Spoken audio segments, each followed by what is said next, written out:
Ce n'est pas parce que nous sommes déjà mariés ou bon. C'est fini. Au début, il y avait des petits gestes, mais maintenant, bon,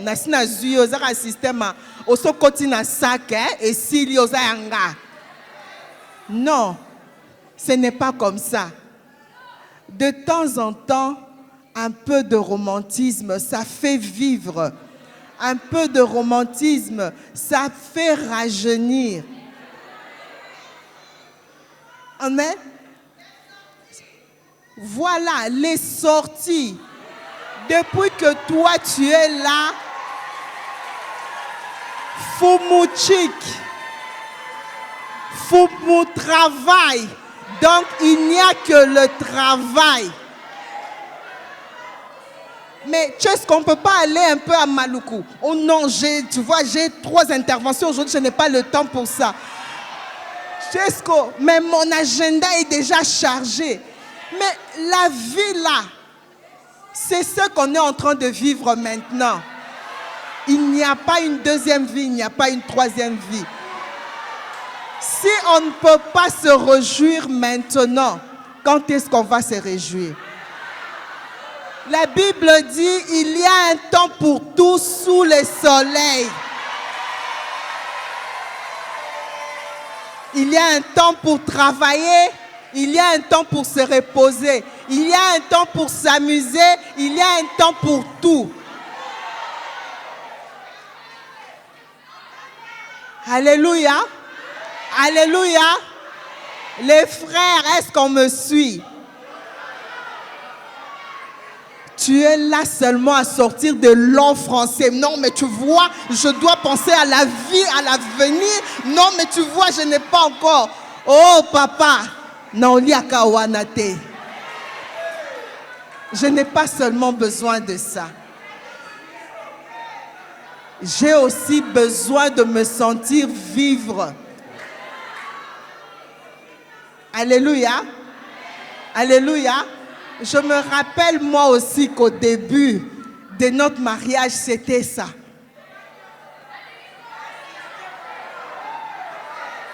Bokoti séminaire oyo, bobimi na veillé oyo. Bokoti culte à dimanche, boké na séminaire à la semaine. Il n'y avait pas de vie. Alléluia. À un moment donné, tu finis par craquer. Même pour toi-même qui travailles trop, même quand tu vas faire le surménage là, tu ne comprendras même pas. Parce que tu n'as pas le temps de repos. Tu n'as pas le temps d'aérer ta tête. Tu n'as pas le temps de t'amuser un peu. C'est important.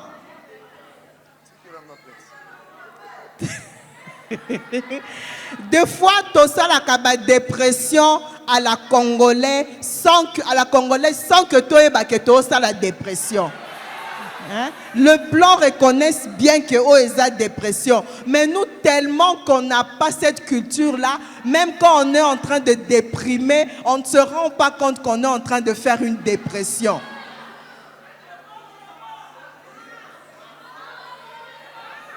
Je te laisse la parole. Les sœurs, sachez que tous les hommes ont également besoin de considération et de valorisation de leur ego masculin. Et ça, c'est la chose qui manque dans la vie de plusieurs sœurs. Un vrai homme a un ego avec lequel il faut savoir négocier. Négocier avec l'ego de l'homme ne veut pas dire lui donner toujours raison. Mais ça veut dire que même quand il a tort, identifie son tort avec respect.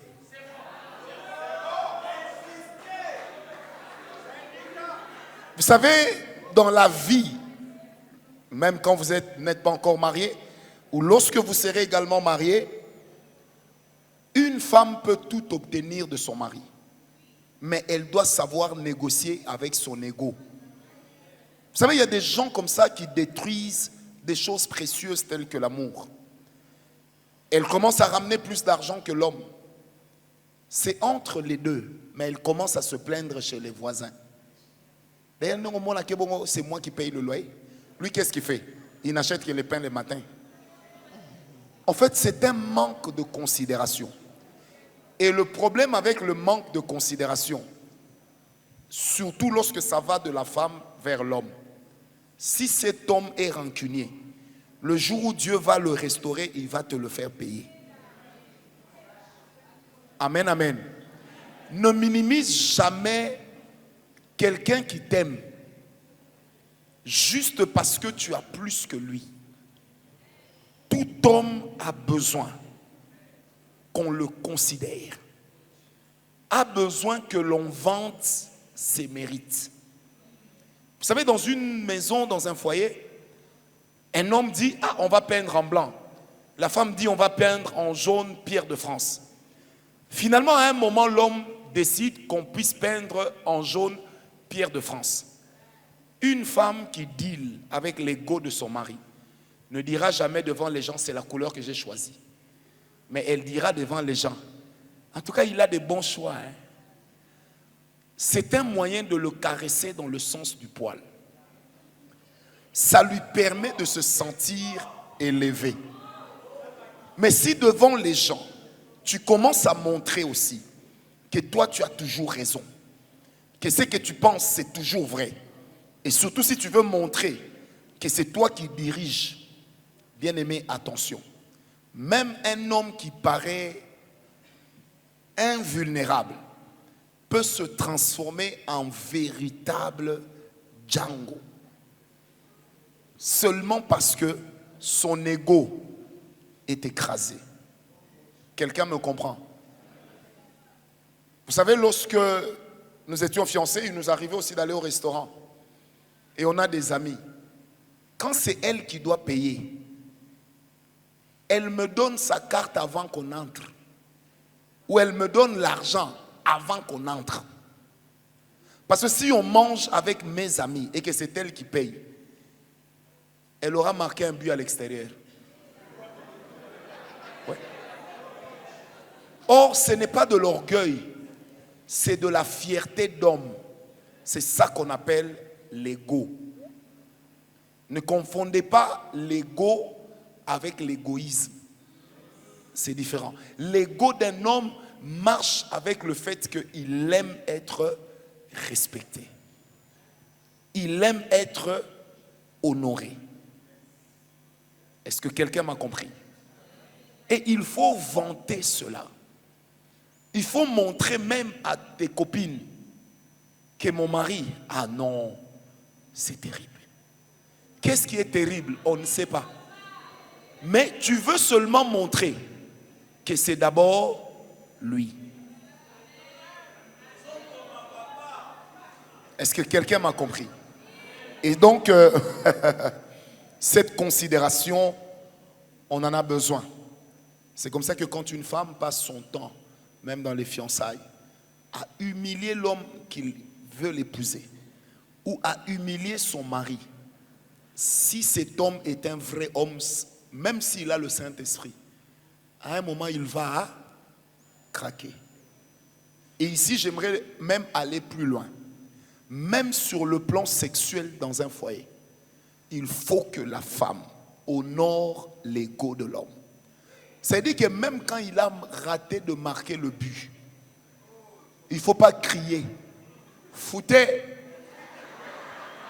Depuis une semaine, tu n'arrives pas à marquer. J'ai une amie, aujourd'hui elle a à peu près 30 ans de mariage. Son mari démarre avec toutes les femmes sauf elle. Ah oui. Elle est venue me voir, on a prié. J'ai dit, maman, je n'ai pas vu un démon. Mais Dieu me dit juste de te poser la question. Comment se sont passées vos premières relations sexuelles? Tout de suite, elle fait, J'ai dit quoi? Elle m'a dit, Je ne savais pas il est dedans ou il est dehors. Et puis quand moi je l'attendais, j'ai seulement entendu. Et puis elle-même me dit, tu me connais, hein? Dans la moussier. Je lui ai parlé. Elle m'a dit, il est resté calme. Elle me dit, le lendemain, il m'a mangé copieusement. Donc, kursus moitarum, au point. Elle me dira, c'était la dernière fois qu'il fasse ça bien. Depuis, il n'arrive plus à démarrer. Elle dit tellement que j'ai commencé à craindre. J'ai payé 2 prostituées pour lui. Je lui ai donné la condition, il faut que je sois là. Il dit, le gars les a bousillés copieusement. Elle dit, le lendemain, je suis revenu moi-même à la place de ces filles-là. Quand il essayait de démarrer,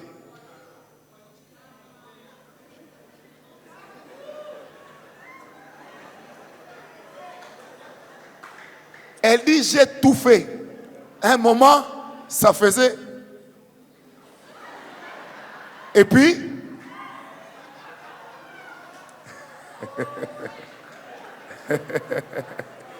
et aujourd'hui, elle est malheureuse.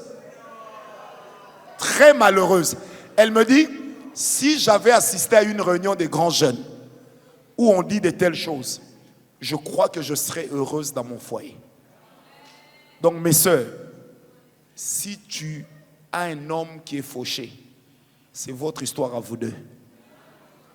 Qu'il démarre, même les jours où il ne démarre pas, sois bien avec lui.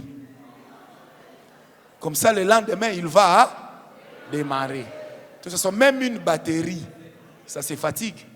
Même une voiture hybride, il y a des moments où ça recourt aussi au carburant. Si toi-même, la femme, tu vois que ça ne va jamais, tu as le droit un jour, tu dis, chérie, bois un peu ça. Chérie, c'est que dans toi, bois seulement.